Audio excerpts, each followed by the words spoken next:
మూగ జీవాలకు ఆహారం అందించడం ద్వారా జీవ వైవిధ్యాన్ని కాపాడాలని విశ్వ విజ్ఞాన విద్య ఆధ్యాత్మిక పీఠం పీఠాధిపతి డాక్టర్ ఉమర్ అలీషా అన్నారు. కాకినాడ బోట్ క్లబ్ సమీపంలోని కవిశేఖర డాక్టర్ ఉమర్ అలీషా స్వామి విగ్రహ ప్రాంగణంలో గురువారం ఉదయం పక్షులు, పశువులు మరియు ప్రజల కోసం చలివేంద్రాలను ఘనంగా ప్రారంభించారు. ప్రస్తుత పీఠాధిపతి డాక్టర్ ఉమర్ అలీషా స్వామి తన అమృత హస్తాలతో పక్షుల చలివేంద్రం, మజ్జిగ చలివేంద్రం, పశువుల చలివేంద్రాలను ఆవిష్కరించారు. ఈ కార్యక్రమానికి ఎమ్మెల్సీ పేరా భక్తుల రాజశేఖర్, జైన్ అసోసియేషన్ గౌరవ అధ్యక్షుడు బవర్లాల్ జైన్, క్లబ్ కలెక్షన్ అధినేత విజయ్ జైన్, వ్యాపారవేత్త నల్లం సత్యనారాయణ ముఖ్య అతిథులుగా హాజరయ్యారు. ఎమ్మెల్సీ రాజశేఖర్ మాట్లాడుతూ ప్రకృతిని, అందులోని ప్రతి జీవిని ప్రేమించడం మన బాధ్యత అని అన్నారు. Umar Alisha rural development trust నిర్వహిస్తున్నాం ఈ చలివేంద్రాలు వేసవిలో అమూల్యమైన సేవలను కొనియాడారు. బవర్లాల్ జైన్ మాట్లాడుతూ పీఠాధిపతి ఆధ్వర్యంలో జరుగుతున్న సేవా కార్యక్రమాల్లో పాల్గొనడం అదృష్టంగా భావిస్తున్నామని తెలిపారు. ఈ సందర్భంగా మజ్జిగ చలివేంద్రానికి విరాళాలు ఇవ్వడం జరిగిందన్నారు. పీఠాధిపతి డాక్టర్ ఉమర్ అలీషా మాట్లాడుతూ ఉభయ తెలుగు రాష్ట్రాల్లో 104 ఆశ్రమ శాఖల ద్వారా వేలాది వాలంటీర్లు వేసవిలో నీరు, మజ్జిగతో పాటు పక్షులు, పశువుల కోసం చలివేంద్రాలు నిర్వహిస్తున్నారని తెలిపారు. ప్రతి ఒక్కరూ తమ ఇళ్ల వద్ద పక్షులకు నీరు, ధాన్యపు గింజలు ఉంచి మూగ జీవాలకు ఆహారం అందించాలని పిలుపునిచ్చారు. పక్షుల చలివేంద్రాన్ని పేరూరి బాబ్జీ, మజ్జిగ చలివేంద్రాన్ని కొజ్జవరపు వీరభద్రరావు, పశువుల చలివేంద్రాన్ని మరిసె నాగేశ్వరరావు నిర్వహించనున్నారు. ఈ కార్యక్రమంలో పీఠం కన్వీనర్ పేరూరి సూరిబాబు, స్థానిక కన్వీనర్లు మండా ఎల్లమాంబ, కాకినాడ లక్ష్మి, కె సత్యబాబు, అత్తి రామసూర్యనారాయణ, ఉప్పుల నూకరత్నం, కరణం సుబ్బలక్ష్మి, మడక రామలక్ష్మి తదితరులు పాల్గొన్నారు. విజయ్ జైన్ గారు ఒక 10,000 రూపాయలు, అదేవిధంగా బవర్లాల్ జైన్ గారు ఒక 10,000 రూపాయలు, ఎల్మాంబ గారు వచ్చి ఇక్కడ స్వీకరించండి ఈ అమౌంట్.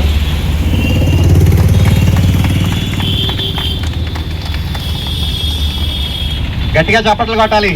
ఎందుకంటే మరి మజ్జిగ చలివేంద్రానికి సన్మానం జైన్ సాంప్రదాయం ప్రకారంగా స్వామిని దండ వేసి సత్కరిస్తున్నారు.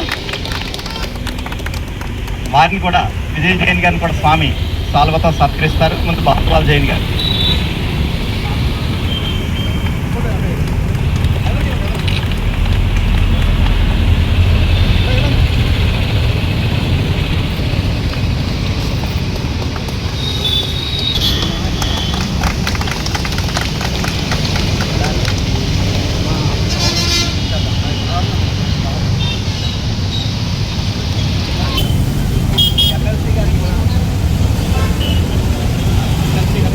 మేము కట్టించింది సార్, ఒక అతను 1/2 ఎకరం భూమి ఉందండి. అతను ఆ 1/2 ఎకరం భూమిలో పండిన ధాన్యం దీనికే కేటాయిస్తాడు సార్. అతను రామకృష్ణకి సభాముఖంగా అభినందనలు తెలియజేస్తున్నాం. నల్లం సత్యనారాయణ గారిని స్వామి సత్కరిస్తున్నారు. ధాన్యం కుచ్చి కూడా అందజేస్తున్నారు. నల్లం సత్యనారాయణ గారు ప్రముఖ వ్యాపారవేత్త.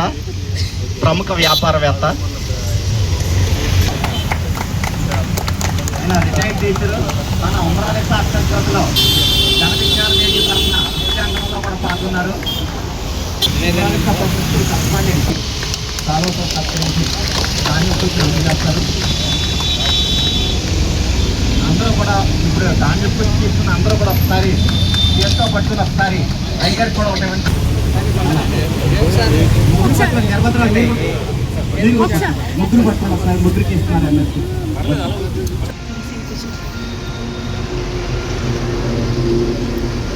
పక్షులతో చక్కని బంధం మీది మాది, పశువులతో వీడని బంధం మీది మాది. ఏ జీవి లేకుండా మనముండలేము, ఏ ప్రాణి లేకుండా జీవించలేము. పక్షులతో చక్కని బంధం మీది మాది. నా అదృష్టం ఏంటంటే ఈ 10,000 రూపాయలు ఇవ్వడం ముఖ్యం కాదు సార్.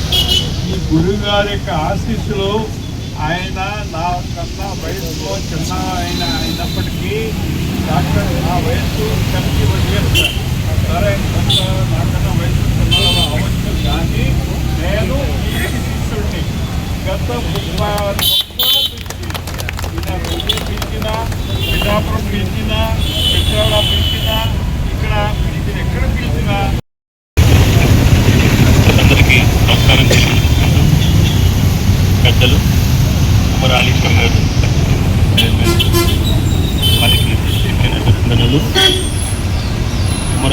రూరల్ డెవలప్మెంట్ ద్వారా